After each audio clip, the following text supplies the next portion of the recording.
everybody, how's it going?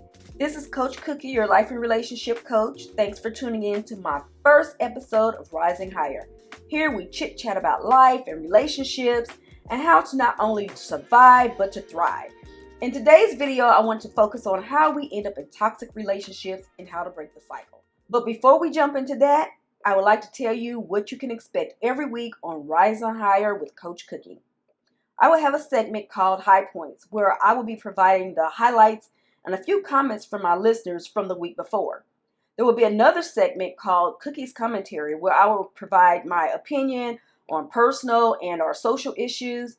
Then there's a segment called Keeping It Real where I will answer questions that my listeners may have regarding their personal concerns and their lives or whatever they may want to talk about. Today, I would like to motivate my listeners to stay positive and to be thankful for another year and enjoy the simple things in life.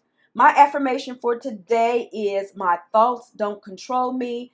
I control my thoughts. And today, my thoughts will be free, happy, and positive.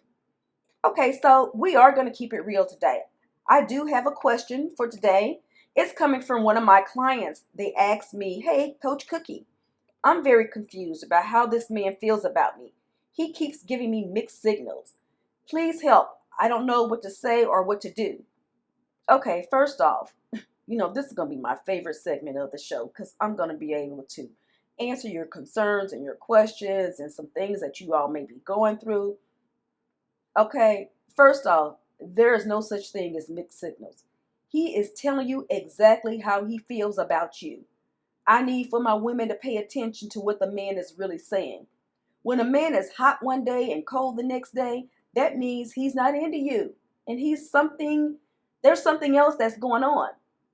Okay, let's break it down like this. He's either too immature to get serious, he's dating someone else, he may like you, but you are not the one he wants to commit to, so he wants to keep his options open, or he's married.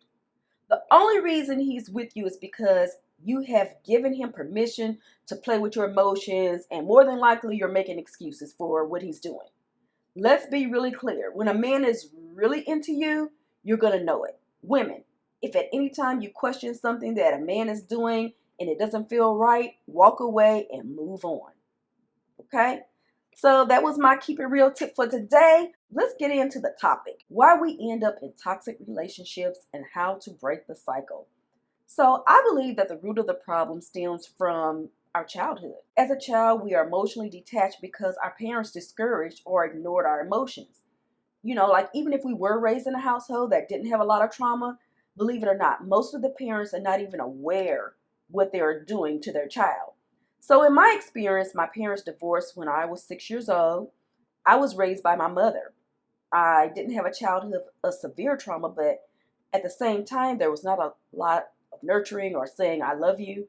As I got older, I remember being treated like the scapegoat. I was often asked, how come you can't be like your sister? I felt like I was micromanaged to the point where I didn't feel comfortable making my own decisions. And I felt like I had to prove myself or work harder to be accepted. So basically in my childhood, my mother was critical and rarely praised or validated me. And no matter what I did, it was never good enough for her. As an adult, we internalize this to mean, I'm not good enough. So as adults, we're disconnected from our emotions and physical needs. A lot of times when we get into toxic relationships, this is one of the main reasons why we make excuses when the individual cheats on us, abuses us, because we're programmed not to trust our feelings. And as a result, we end up staying in this relationship longer than we really should. Subconsciously, you develop this pattern where you don't care about yourself, and for some reason, you don't feel whole or complete unless you're caring about someone else.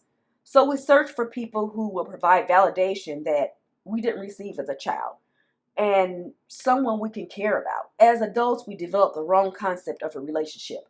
Our thinking is more emotional than rational, and we end up using our emotions to pick our mate.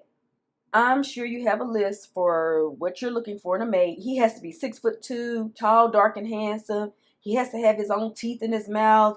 He can't be walking on a cane. He has to love me and cherish my 5 cats and my 6 dogs. He He has to have a big wonk wonk, and he has to have sexual appeal. This is an emotional list.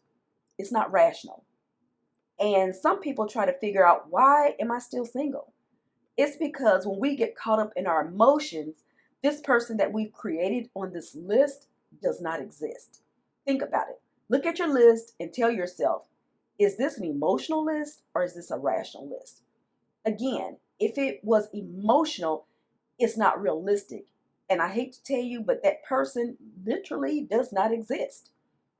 As we continue in the relationship, we know that we are going through the honeymoon phase. So now we've gotten to the point where we're in the honeymoon phase. We see the red flags, but we ignore them. And again, you think to yourself, I can change this person because we're falling in love. Again, you're thinking emotionally and not rationally. It's important to reprogram your thinking so you won't be so quick to rush into commitment after you think you've got the green light to continue with a relationship. Okay, so now that we have an idea as to how we attract toxic people, let's focus on how we break this vicious cycle. First of all, I want to make sure we're all on the same page and we know what a toxic relationship looks like. Being with someone who diminishes your self-esteem, you're the only one that is giving to the relationship and trying to make it work. The trust has vanished and it's impossible for it to be repaired. Loyalty does not exist and you are not encouraged to tap into your own full potential. If you're going through anything similar to this, you are in a toxic relationship. It may sound strange, but some people are not even aware that they go through this cycle. When we have lack of self-worth for ourselves, it is reflected in our relationships. In other words, our partners are going to reflect how we subconsciously feel about ourselves. Let me say that one more time. Our partners are going to reflect how we subconsciously feel about ourselves. So if we want a partner that is more considerate, compassionate, respectful, understanding, forgiving, we have to cultivate these things in ourselves. And you need to start observing what is going on in your relationship and recognize the pattern and focus on breaking that pattern. The most important relationship that you're going to have is the one with yourself. It's going to set the tone for other relationships. This will not only include passionate relationships, but relationships with your children, your friends, your family, your coworkers. Okay, you get the idea. Learn to love yourself and accept yourself just as you are. The first thing I want to focus on is forgiveness. Unless you're able to forgive what happened to us in our past, we can't start to heal and change on the inside. You are probably hurt from what happened to you as a child with a family member, your ex-boyfriend, your ex-girlfriend, your ex-wife. You get the idea. It's sad to say, but sometimes the person that caused the abuse may not even be alive any longer. So this is what I need for you to do. I need for you to write a letter to the person or to the people that hurt you in your past. Now, for some people, you may have several letters. That's okay. Don't worry. I understand that you're not going to do this during the time period of this video. This is something for you to work on later. This is between you and your past.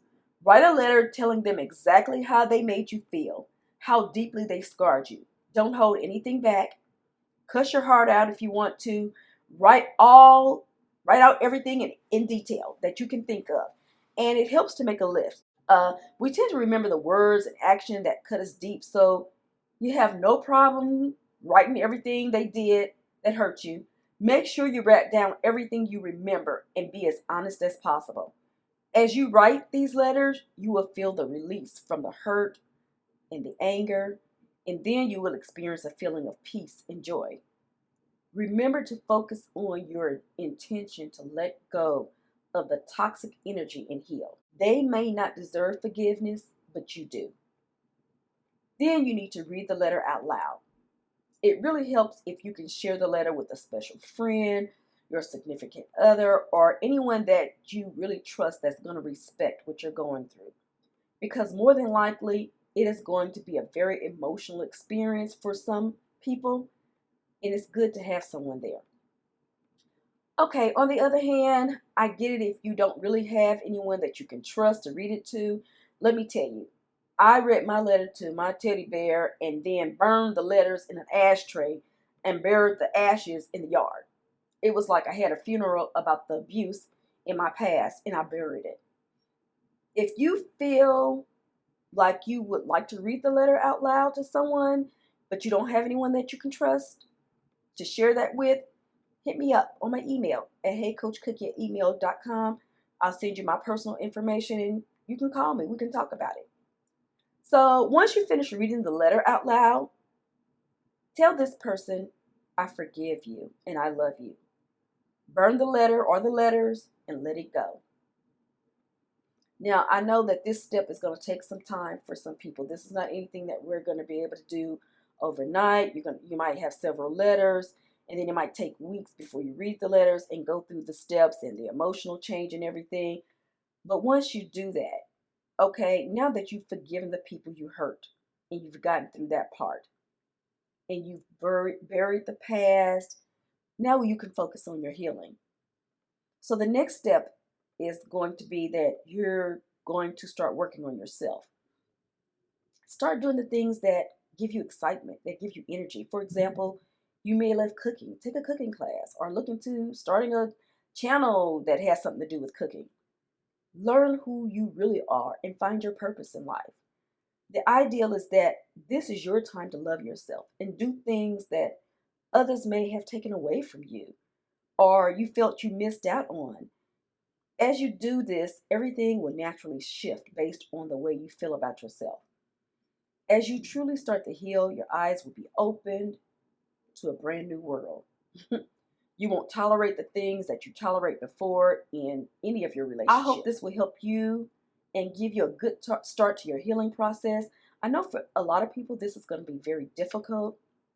So if you need someone to talk to when you start your healing process, your healing journey, please reach out to me at heycoachcookie@gmail.com. Let's talk about it. Let's find out if you could benefit from coaching. The first 30 minutes are free. My inbox is always open. Feel free to connect with me online on Facebook and Instagram at my Rising Higher podcast. And I would like to tell you guys today that I'm so excited to be here to help you guys. Thanks for joining me today. Remember, and love yourself first. Thanks again. Talk to you soon.